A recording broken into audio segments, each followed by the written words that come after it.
Hey guys, Teeka's Dragon here, and today I'm going over my optimized EDH version of Go-Shintai of Life's Origin. So this is the new 5 colour commander for shrines. So it's 3 and a green for a 3/4 legendary enchantment creature shrine.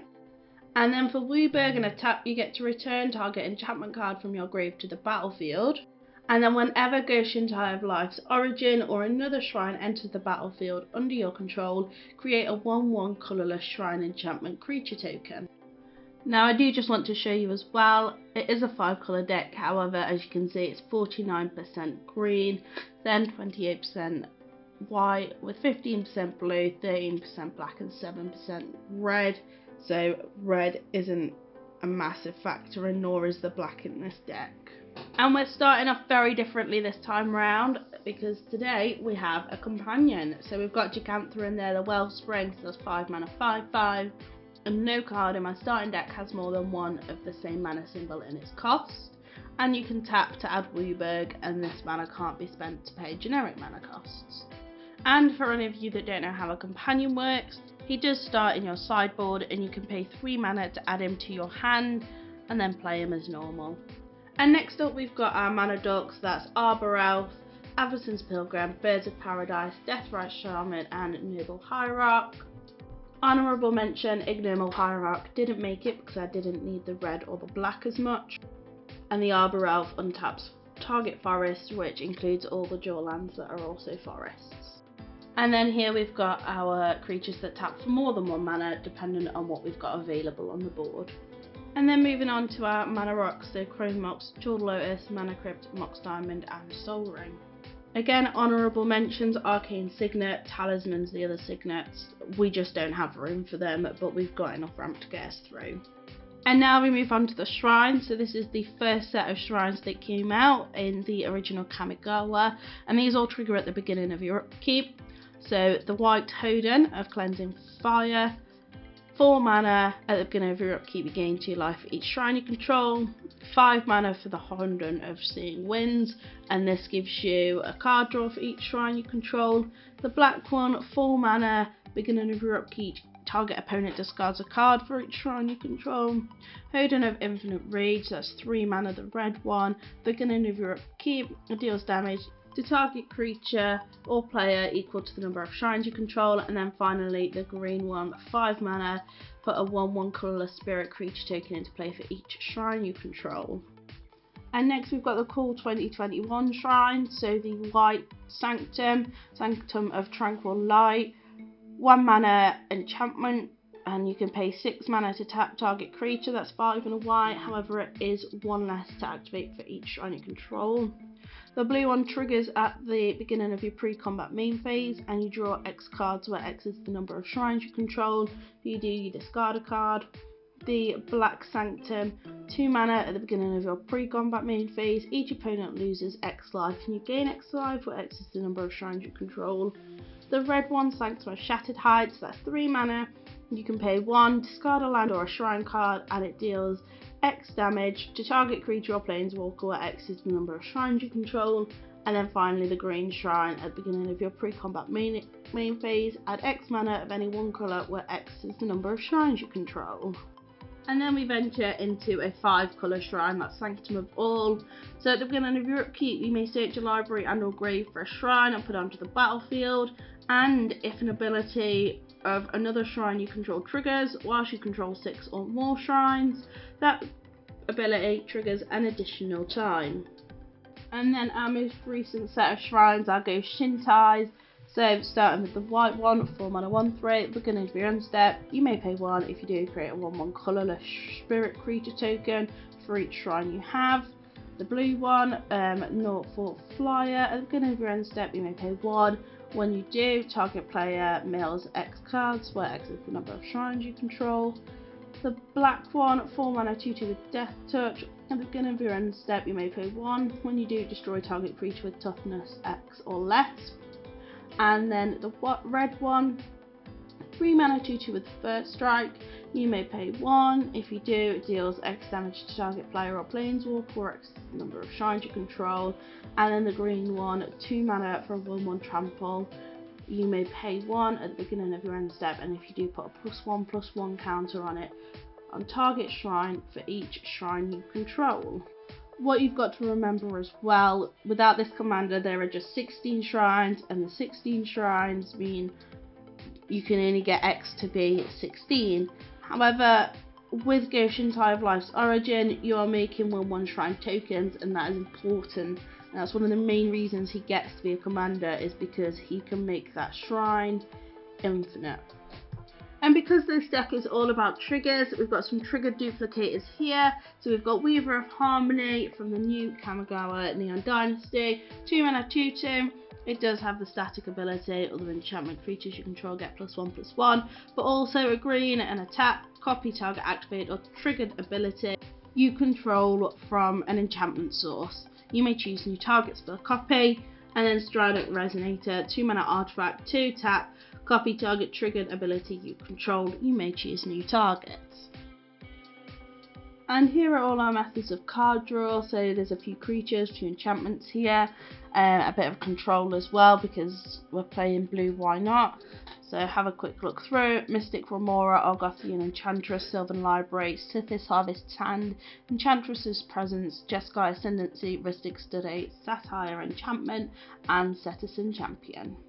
And now for the standard tutors, so that's Enlightened Tutor, Vampiric Tutor, Worldly Tutor, Demonic Tutor, and Idyllic Tutor. And then I will also give a shout out to the next creature. So I am also playing Sisay Weatherlight Captain, 3 mana for a 2/2.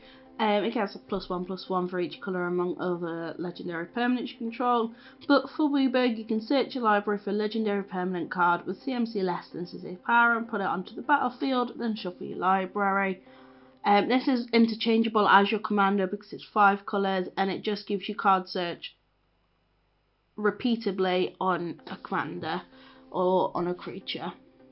So here are my cost reduction cards. So these all make enchantment spells I cast cost 1 generic mana less to cast.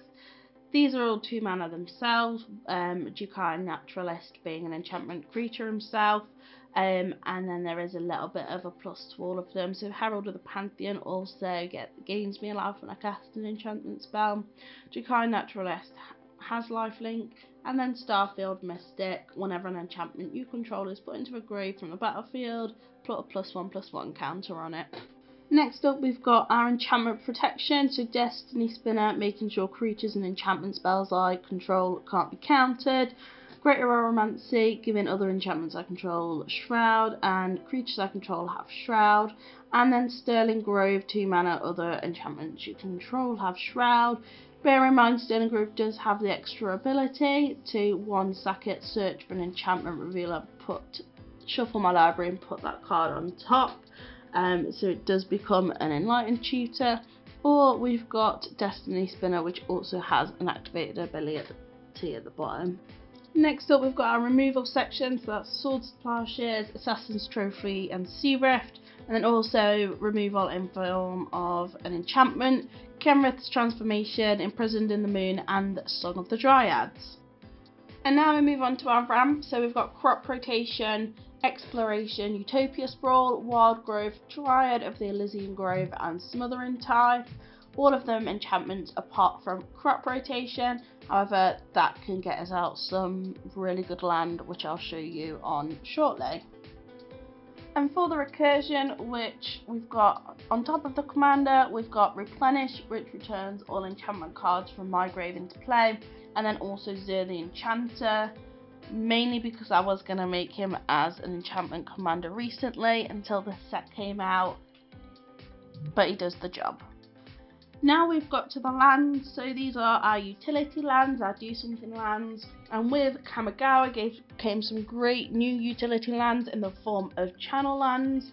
So what we've got is Besiege, who endures, play it as a normal land, tap to add green, doesn't enter tapped or anything, and then it has the channel ability where you can discard it and destroy target artifact, enchantment or non-basic land an opponent controls. And then they may search the library for a land card with a basic land type and put it onto the battlefield, then shuffle. And this ability costs 1 less to activate for each legendary creature you control, which means it can just end up being 1 mana. And then we've got Hall of Heliod's Generosity, 1 and a white, tap, put target enchantment from your grave onto the top of your library. Great use, recursion there.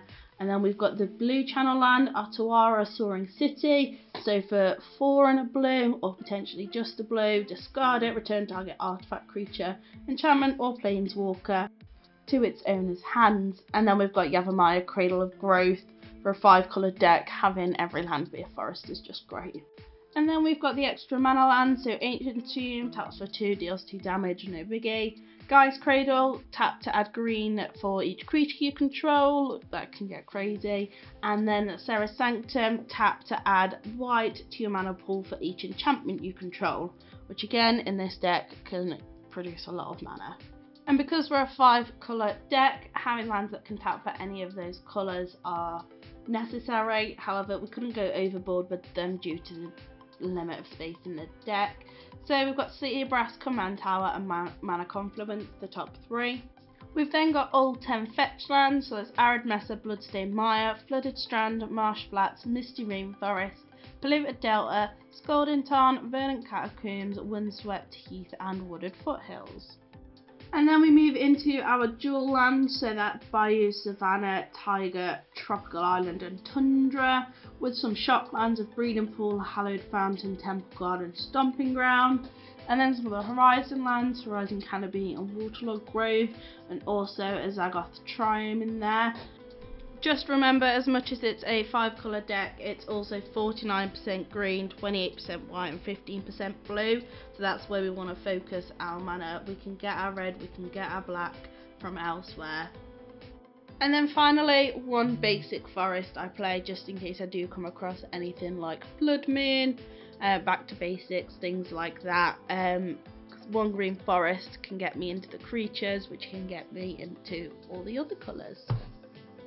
And there you have it, folks. That is my version of Go-Shintai of Life's Origin.